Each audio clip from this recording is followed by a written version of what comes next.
Hi and welcome to another holistic 3D tutorial on Unity. Now I'm quite excited about this one because it's the first one in this series on scripting. So you're actually going to get your hands dirty with a little bit of code.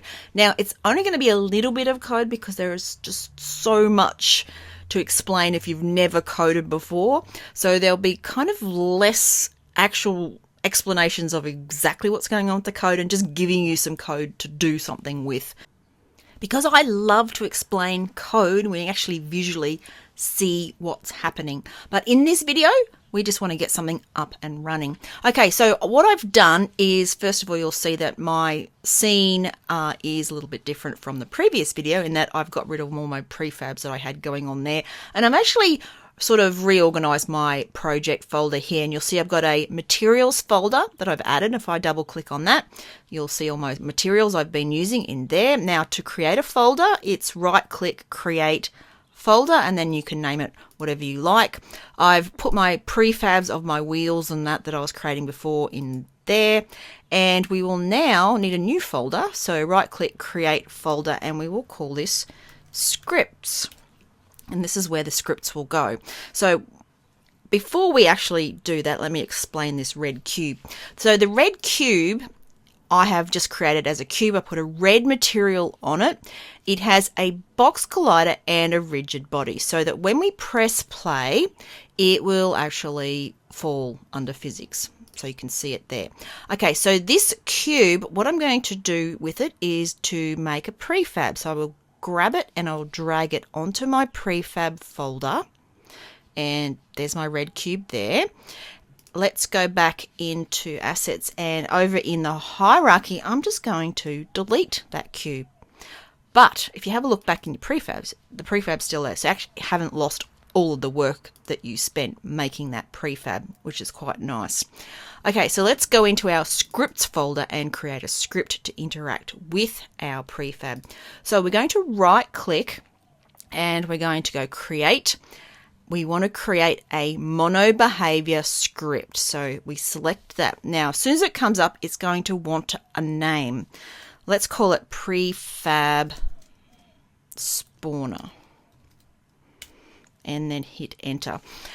You'll notice after you've named it that it actually gets a .cs on the end. That means that it's a C# script. You don't need to type that .cs. It's just prefab spawner.cs like that. Then we want to open it and edit it. You can't edit your code in Unity. You need an external editor. When you installed Unity, it came with the option to install Visual Studio Code. If you double click on your script and it doesn't open in Visual Studio Code, you may want to download VS Code and install it, which you can from Microsoft for free.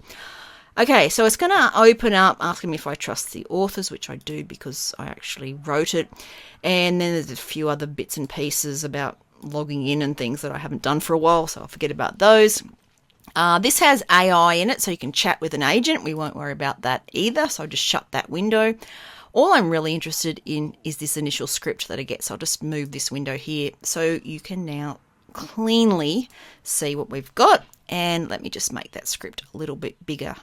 So this is the default script that you're going to get whenever you create a mono behavior script in Unity. So it has a using Unity engine. Now this is a link to essentially libraries of information. Then the structure for the script is by way of a class. So you'll see that it has like a public class and then there's some writing after that, and then there's two squiggly brackets, these yellow brackets here. You need to have one at the beginning and one at the end. Then inside of that you have what are called methods for the particular class. Don't get hung up too much on those right now. The important thing to point out here is prefab spawner. Okay, so the class name prefab spawner has to be spelt exactly the same way as the name of the file. So you can see it's prefab spawner.cs here, and the class is prefab spawner there. Okay, so it comes with two automatic methods, and as I'm talking about these, I might call them functions as well, but they're not, I guess, essentially functions. They used to be called functions in procedural programming. Essentially, they're doing the same thing. They're just like a little block of code that runs, and you can use it over and over again. The start method is a method that works with Unity when Unity starts up. Okay, so when I press play, whatever code is in here will actually run. Now, inside of this other method here called update, this one runs over and over again. Every update loop, every frame that the game engine actually generates. Again, don't worry too much about the dynamics of that and how it's working. Okay, so anything in green that you can see on my screen here with 2 forward slashes is a comment, which is basically just free-formed text telling you what it does. You can actually type anything in there after a forward double slash there. And what else have we got in here? You can make sure that the methods, like start, you can see that it has 2 rounded brackets after it, and then it has a opening squiggly bracket and a closing squiggly bracket. So code is very modular in the way that if you have a method, it has a sort of a container around it. So you've got a pink opening squiggly bracket and a pink closing squiggly bracket in this case. If yours looks slightly different in colors to me, that'll just be the preferences you've got in VS Code. The colors actually don't mean anything, just makes it a little bit easier to read. All right, so let's actually make something work, and then we can think about describing what's going on in later videos. Okay, so we have our class, our prefab spawner. Now we're going to create one of those red cubes when we press play. So the script needs to know about the red cube. So at the top here, I'm going to add what's called a serialized field. And this script I will actually put into the YouTube description so that you can actually copy it if you want to. Okay, so we want private game object prefab to spawn. Now you can see that we've used this keyword here called game object, and that's because the object that we want to spawn is a game object. Okay, it's that red cube. Yes, it is a prefab, but a prefab is essentially a game object. Once you have created it, it becomes an instance. So this is grabbing hold of that cube for the script. Okay, script doesn't just magically know what's going on inside of your Unity project. You actually have to sort of pass things into it. Okay, so you sort of think of this as like a black box, a shoebox, and you're actually poking information into that shoebox so that it can use these objects that have come through to it. And in this case, it's going to be our red cube, and you'll see that in a moment. Okay, so now in start, we're going to create an instance of that red cube. So it's instantiate is the name of the command, and we're going to instantiate a prefab to spawn like that, and then we put a semicolon on the end. Most lines of code finish with a semicolon, so you'll see there's a semicolon there, there's a semicolon there, and as you start to write more and more code, a semicolon is kind of saying, well, this is the end of my line of code. Why there's no semicolon on the ends of anything else, don't worry about that right now, but one of the biggest mistakes that early programmers make is to leave the semicolon off the end.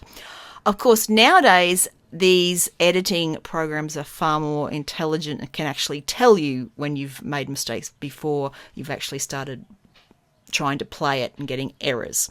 Okay, so we've got that.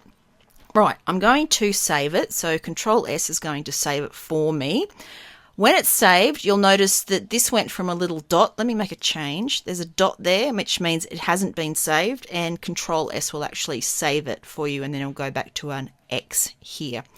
Okay, so that's saved. Let's go back into Unity. Unity will compile it, and you saw it there very quickly. If there's any errors that pop up, they will show on this console view here, and that will possibly even tell you you've got a semicolon missing down here. Okay, in this case, very simple script. We weren't expecting any errors. Now, we want to run this script. Just because the script exists inside of the project doesn't mean it actually is in your scene and will run. To make it run, it needs to be in your hierarchy.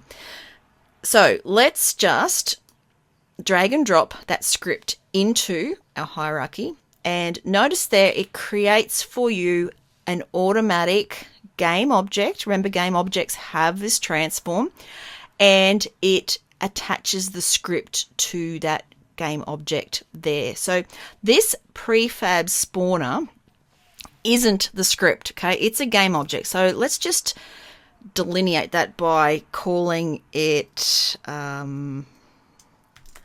spawn